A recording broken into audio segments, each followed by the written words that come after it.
তো আগের দিনের ব্লগ ভিডিওটা দেখে তোমরা অবশ্যই বুঝতে পেরেছো যে আমাদের খুব প্রিয় একটা মানুষকে আমরা হারিয়েছি। তো আমাদের ঠাকুমা আর বেঁচে নেই, সেটা তোমরা আগের দিনের ব্লগেই দেখলেই বুঝতে পারবে। তো পুরো ভিডিওটা আগের দিনেই শেয়ার করেছিলাম। এখন যেহেতু প্রথম দিন, মারা যাওয়ার পর আজকের প্রথম দিন, তো আমাদের তো নিরামিষ খাবার দাবারই খেতে হবে। আর যেহেতু ঠাকুমা, সেই জন্য আমরা নিরামিষ ভাত খেতে পারবো, তরকারি রান্না করতে পারবো। কিন্তু মা বাবা যেহেতু গলায় কাছা নিয়েছে, সেই জন্য বাবা মা কোনো রকম এইসব রান্না বান্না এইরকম খেতে পারবে না, মালচার ভাত খেতে হবে। তো যাই হোক, নিরামিষ খাবার দাবার হবে। তো চলো, সেটাই আজকে আমি তোমাদেরকে শেয়ার করছি। তো এখানে আমি চাল নিয়ে নেব, 1 গ্লাস নিয়েছি, আর হাফ গ্লাস নিলেই আমাদের হয়ে যাবে।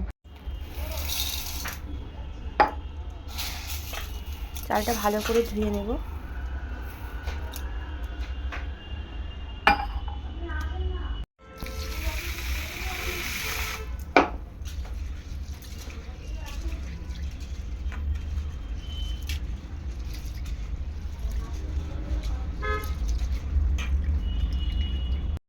চালটাকে ভালো করে আমি ধুয়ে নেব। আর কোনো নোংরা নেই চালের মধ্যে।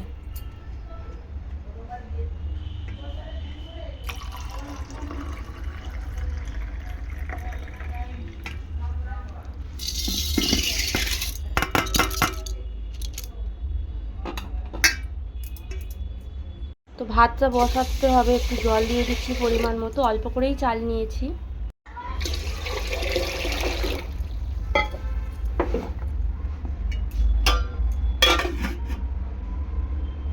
দেখো, ঝিঙে নিয়ে নিয়েছি, ঝিঙে আলু পোস্ত করব। ঝিঙেটা একটু ফ্রিজে ছিল, তো ঝিঙেটা রান্না করবো আজকে পোস্ত দিয়ে। নিরামিষ আর দেখি নিরামিষ বিভিন্ন ধরনের রান্না করব। তো চলো, ঝিঙে আলুটা আমি কিভাবে রান্না করছি তোমরা দেখতে লাগো, ভিডিওটা স্কিপ না করে। ঝিঙেগুলোকে প্রথমে আগে আমি জল দিয়ে গোটা ধুয়ে নেব, তারপর ভালো করে ছাড়াবো, তারপর আরও একবার জলে ধুয়ে নেব, তারপর কিন্তু আমি কেটে নেব। এই দেখো, ঝিঙেটা আমি কেটে নিচ্ছি। ঝিঙে আলু সব, আর এটা নিরামিষ বটিটা, কিন্তু কোনো রসুন পেঁয়াজ বা মাছ মাংসের ছোঁয়া ঘাটা না, এটা ঠাকুর ঘরের বটি। তো যেহেতু নিরামিষ খাবার দাবার, হলুদ ছাড়াই রান্নাবান্না করতে হবে আমাদের। এখন 12 দিন আমাদের এরকমভাবেই খেতে হবে। তো সেই জন্য আর কি, মামামকে তো আমি স্কুলে দিয়ে এসেছি, ও তো স্কুলে চলে গিয়েছে, আর আমি এখন এগুলো কাটাকুটি করছি। এই যে ঝিঙেগুলো ভালো করে কেটে নেব, প্রথমে ছাড়িয়ে নেব, তারপর ধুয়ে নেব।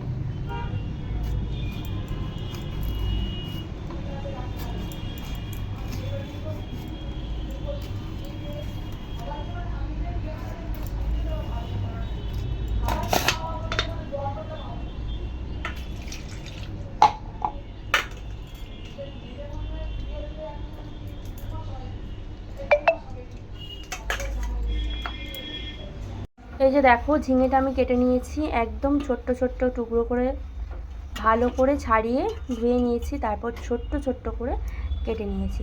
আর ঠিক একই রকমভাবে আমি আলুটাও কেটে নিয়েছি।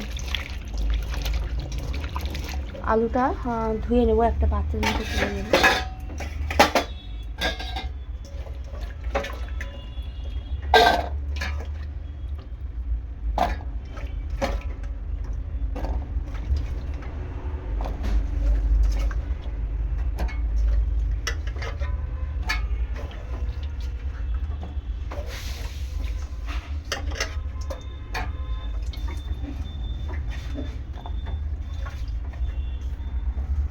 দেখে দেখো, ভাত হচ্ছে, দুজন খাবো, আর মামাম তো একদম অল্প কটা খায়, সেই জন্য অল্প করেই চাল নিয়েছি।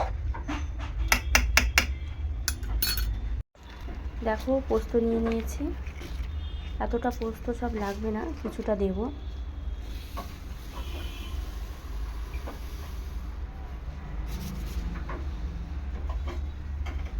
এইটুকু হলেই এনাফ।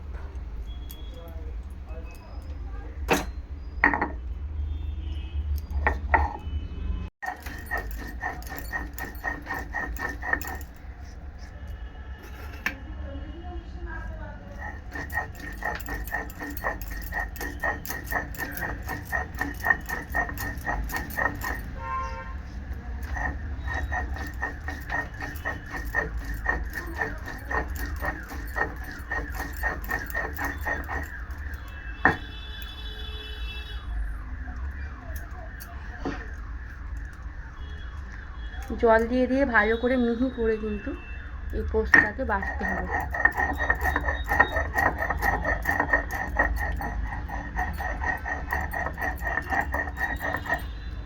উঁচু করো ক্যামেরাটা।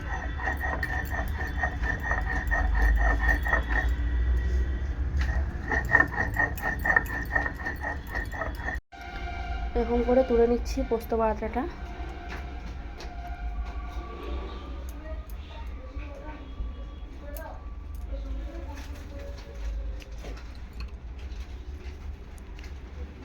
তো মোটামুটি নিরামিষ রান্না বান্নার জন্য যতটুকু মশলা আমার করার, এই যে আদা গ্রেট করে নিয়েছি, টমেটো কুচিয়ে নিয়েছি, আর এই যে লবণ, সব কিছু কিন্তু প্যাকেট, কোনো ছোঁয়া ঘাটা কোনো কিছুই দেবো না। একটু লবণ ফেলে দিচ্ছি, কারণ অনেকেই বলছে আবার ফোড়ন দেওয়া যাবে না। তো যাই হোক, দিয়ে দেবো টমেটো, না সরি, তার আগে দিয়ে দেবো আমি আলু।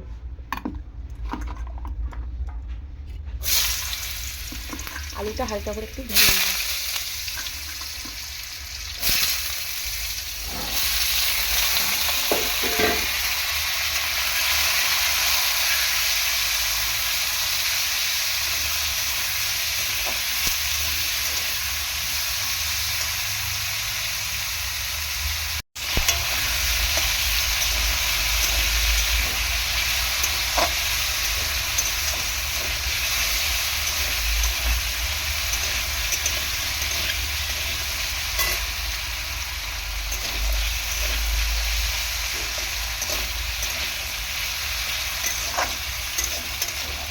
আলুটা হালকা করে ভেজে নেব।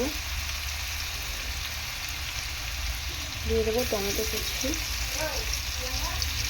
আর দিয়ে দেবো আদা গ্রেট।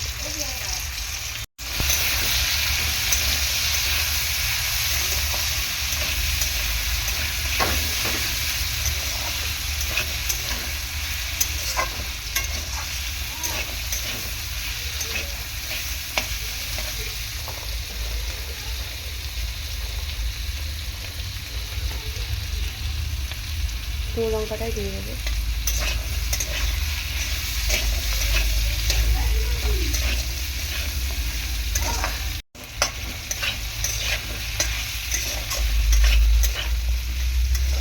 ভালো করে আলু আর টমেটো আর আদা এরকম তেলের মধ্যে নাড়াচাড়া করে নেবো।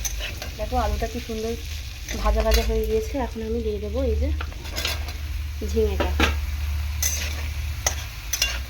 আর সবাই বলে জানো তো, এই সময় নাকি খাবার যতই তুমি নিরামিষ খাও কিন্তু খুব স্বাদ হয়, একটা আশীর্বাদ থাকে।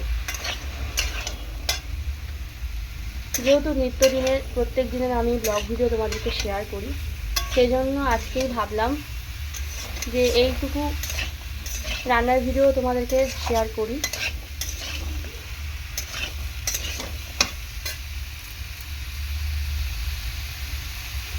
কয়েকটা কাঁচা লঙ্কা দিয়ে দেবো।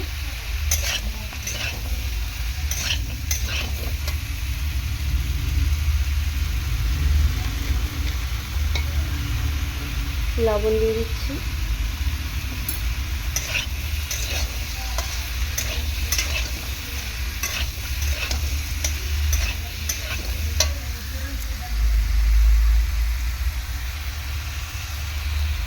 এটা ধনে গুঁড়ো।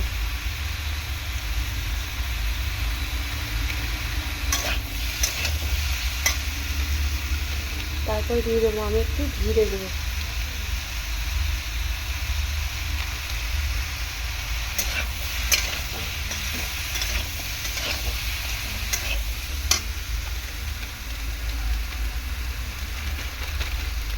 এই যে মশলা সবগুলো এর মধ্যেই রাখছি আমি। আর একদম না দেওয়ার মতো সামান্য একটু লঙ্কার গুঁড়ো দেবো, সামান্য।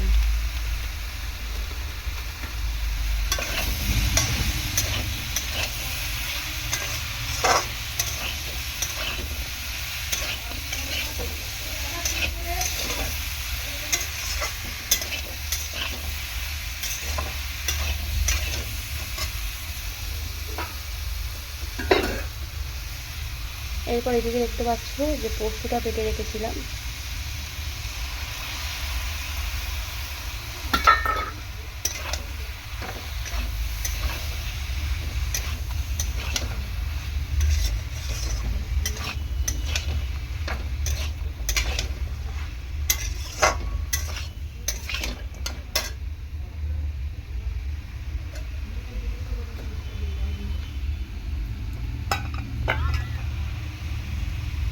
পোস্তর বাটিটা ধুয়ে জলটা দিয়ে দিলাম।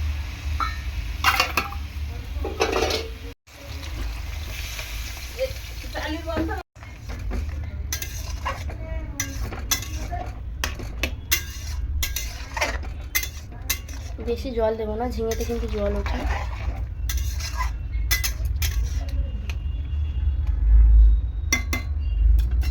ঢাকা বন্ধ করে দেবো।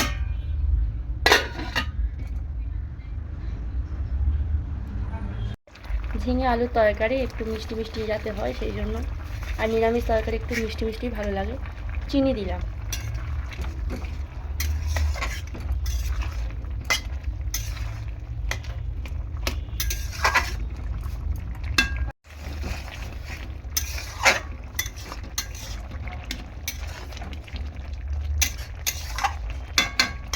একটুখানি হলেই হয়ে যাবে।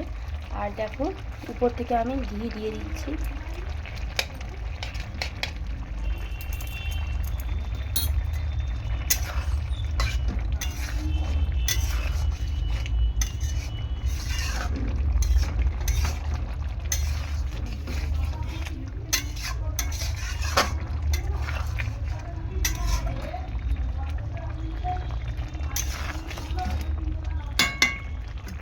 তো এই যে দেখো ঝিঙে আলু পোস্ত আমি নামিয়ে নিয়েছি।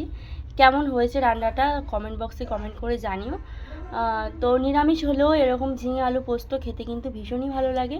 তোমরাও বাড়িতে ট্রাই করো। আর আমাদের তো এই 12-13 দিন তো এরকম নিরামিষ খাবার দাবারই খেতে হবে।